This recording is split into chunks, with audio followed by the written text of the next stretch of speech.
દશામા વ્રત કથા. કર્ણાવતી નામના નગરનો રાજા કર્ણદેવ ખૂબ જ અહંકારી અને વિલાસી હતો. તેના અભિમાન અને ભોગવિલાસનો કોઈ પાર ન હતો.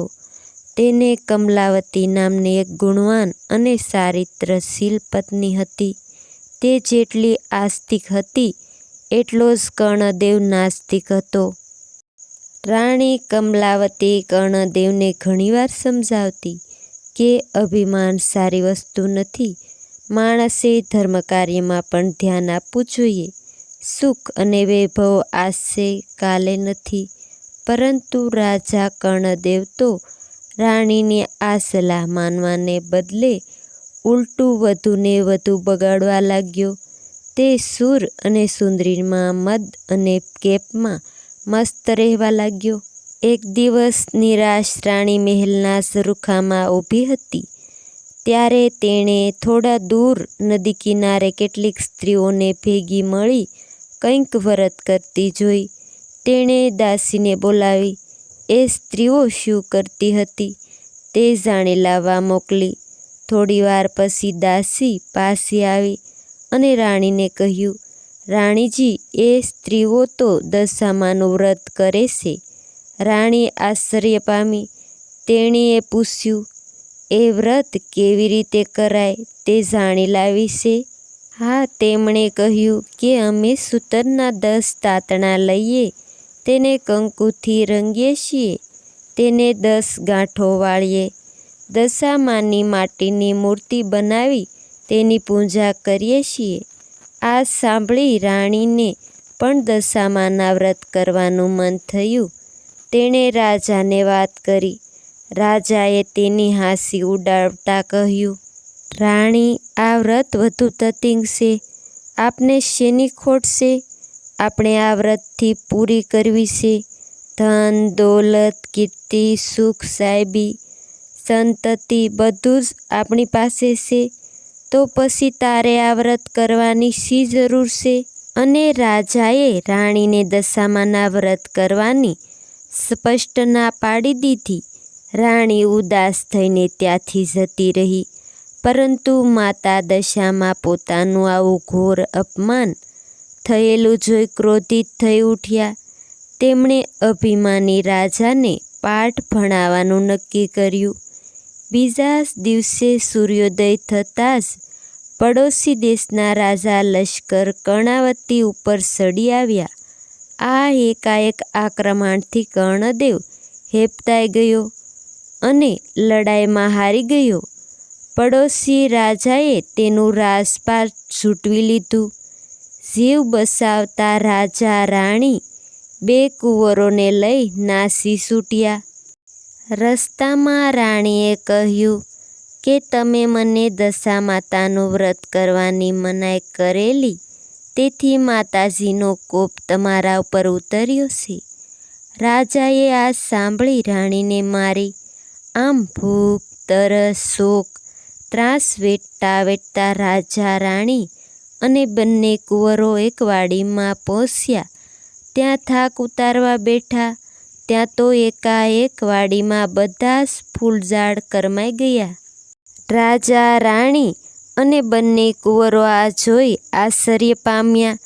ત્યાં તો માળી આવી ચડ્યો. તેણે પણ આ દ્રશ્ય જોયું અને વિચારવા લાગ્યો કે માનો ન માનો પણ આ લોકો જરૂર અકર્મી લાગે છે.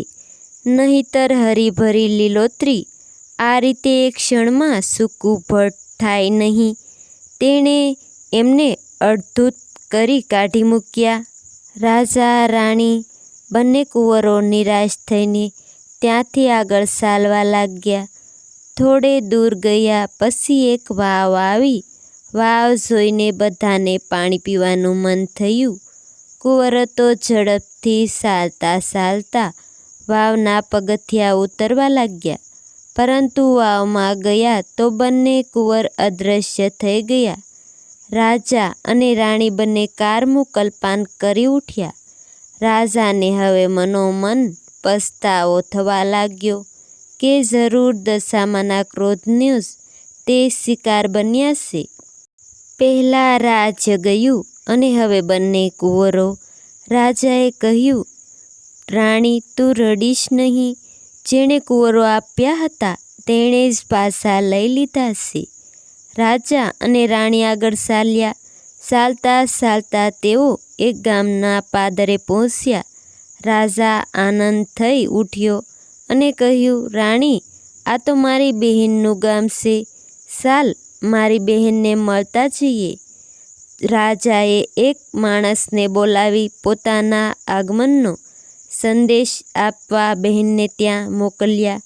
બહેન પોતાના ભાઈ માટે પિત્તળના ઘડામાં સુખડી ભરીને મોકલાવી. એ ઘડામાં એક સોનાનું સાંકળું પણ મૂક્યું.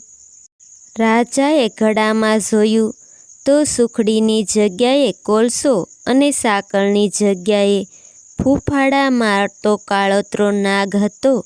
આ બધું જોઈને રાજા ક્રોધથી રાતોપીળો થઈ ગયો. તેના માન્યામાં ન આવ્યું કે તેની સગી બહેનને ઘડામાં તેના માટે સાપ મોકલ્યો છે, પરંતુ તે હકીકત હતી. રાજા માથું પકડી વિચાર કરવા લાગ્યો. તેને સમજાયું કે આ બધું દશામાના ક્રોધનું જ પરિણામ છે. આથી તેણે ઘડાને ભોંયમાં જ દાટી દીધો.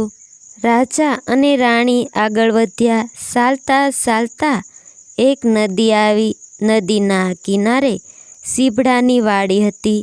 રાણીને ખૂબ ભૂખ લાગી હતી. તેણે રખેવાળને એક સીભડું આપવા કહ્યું. રખેવાળને રાણી ઉપર દયા આવી.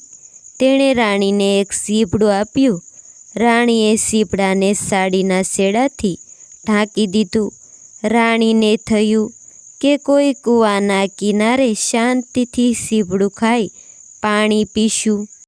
રાજા રાણી થોડેક દૂર ગયા હશે ત્યાં જ તેમની પાછળ સૈનિક આવી પહોંચ્યા. તેમણે બંનેને રોક્યા અને તેમની ઝડપી લીધી. તેમને રાણીની સાડીના છેડામાં ઢાંકેલું નાસી ગયેલા રાજકુંવરનું માથું સંતાડેલું મળ્યું. મા દશામાના ક્રોધને લીધે રખેવાળે આપેલું સીભડું રાજકુંવરનું માથું બની ગયું હતું. સૈનિકો ક્રોધે ભરાય અને તેમને દોરડાથી બાંધીને રાજાની સામે લઈ ગયા. રાજાએ પણ ગુસ્સે થઈ તેમને તાત્કાલિક જેલમાં પૂરી દેવાનો આદેશ કર્યો.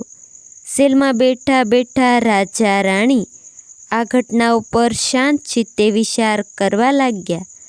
તેમને ખાતરી થઈ ગઈ કે જે કંઈ પણ બની રહ્યું છે તે બધું દશામાના કોપની લીધે જ બની રહ્યું છે. તેથી હવે દશામાના ક્રોધને તે શાંત પાડવા જ રહ્યા. આથી દશામાને રીઝવવા રાણીએ દશામાનું વ્રત કર્યું. 10 દિવસ સુધી રાણીએ માનો નામનો જપ કર્યો અને નકોરડા ઉપવાસ કરી માની માનસિક સેવા પૂજા કરી. પોતે કરેલા ભૂલોની ક્ષમા કરવા માની યાચના કરી. રાજા રાણીની ભક્તિ જોઈ મા દશામાં તેમની ઉપર પ્રસન્ન થયા અને તેમને સપનામાં દર્શન દીધા અને આશ્વાસન આપ્યું કે ચિંતા કરશો નહીં, સૌ સારાવાના થશે. બીજા દિવસે શત્રુ રાજાને સ્વપ્નમાં આવી મા દશામાએ કહ્યું કે હે રાજા, નિર્દોષ પતિ પત્નીને વગર વિચારે જેલમાં પૂર્યા છે. તેથી કાલે સવારે તું એમને છોડી મૂકજે, નહીંતર તારા સર્વનાશ. અને હા, તારા કુંવરો રીચાઈને જતો રહ્યો છે, તે હજી જીવિત છે, તે સવારે તારે ત્યાં આવી જશે. સવારે કુંવર પાછો આવી જતા શત્રુ રાજાએ રાજા રાણીને જેલમાંથી છોડી મૂક્યા. રાજા રાણી દશામાતાનો આભાર માનતા અને ગુણગાન ગાતા ત્યાંથી આગળ ચાલ્યા અને બહેનને ગામે આવી પહોંચ્યા. રાજાને પેલા જમીનમાં દાટેલો ઘડો યાદ આવ્યો. તેણે જમીન ખોદી ઘડો બહાર કાઢ્યો અને અંદર જોયું તો તેમાં સુખડી અને સોનાનું સાંકળું હતું. બહેનને પણ ભાઈના આગમનની ખબર પડી. ભાઈ ભાભીને લેવા સામે આવ્યા. ત્યાંથી રાજા રાણી આગળ વધ્યા અને તેઓ પેલી વાવ પાસે આવી પહોંચ્યા, જ્યાં તેમના બંને કુંવરો અદૃશ્ય થઈ ગયા હતા. વાવમાં ગયા તો એક ડોશીમાં તે બંને કુંવરોને લઈ તેમની રાહ જોતા ઊભા હતા. રાજાએ પૂછ્યું, આ કુંવરો ક્યાંથી મળ્યા?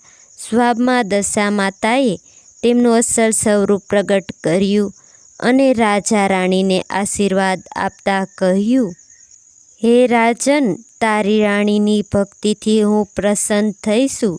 તેમની ધર્મપરાયણતા અત્યંત પ્રશંસનીય છે. તું પણ હવે સુધરી ગયો છે. જા, તને તારું છૂટવાઈ ગયેલું રાજ્ય પાછું મળશે. દશામાની કૃપાથી તો રાજા ગદગદ થઈ ગયો અને તેમના પગમાં પડી ગયો. કહ્યું, માં, તમે તો દયાળુ છો. તમારો મહિમા અપાર છે. તમારી કસોટીમાંથી પાર ઉતરવું પામર માનવી માટે કઠિન છે. તેથી માં, સૌના ઉપર દયાનો અમી દ્રષ્ટિ રાખજો. દશામાએ કહ્યું, હે રાજન, કોઈ દશામાનું વ્રત રાખશે તે મારી અમી દ્રષ્ટિ પાત્ર થશે. જે કોઈ પણ મારું અપમાન કરશે તે મારા ક્રોધનો ભોગ બનશે. અને દશામાં અદૃશ્ય થઈ ગયા. પછી રાજાએ પ્રજાની સાથ સહકાર લઈ શત્રુ રાજા સાથે લડાઈ કરી અને પોતાનું રાજ્ય પાછું મેળવ્યું. રાજાએ નિષ્ઠાથી મા દશામાનું મંદિર બંધાવ્યું અને પ્રજામાં તેમનો મહિમા વધાર્યો. આ દશામાના પ્રતાપથી તેઓ સુખ શાંતિથી જીવન પસાર કરવા લાગ્યા. જય મા દશામા. દશામા જેવા રાજા રાણીને ફળ્યા તેમ સર્વને ફળજો. વ્રત કરનાર, વાર્તા કહેનાર, વાર્તા સાંભળનાર સુખ શાંતિ અને સંતતિ આપજો. જય મા દશામા. વિડીયો સાંભળવા બદલ ખૂબ ખૂબ આભાર. ધન્યવાદ. આપ સૌને મારા જય દ્વારકાધીશ.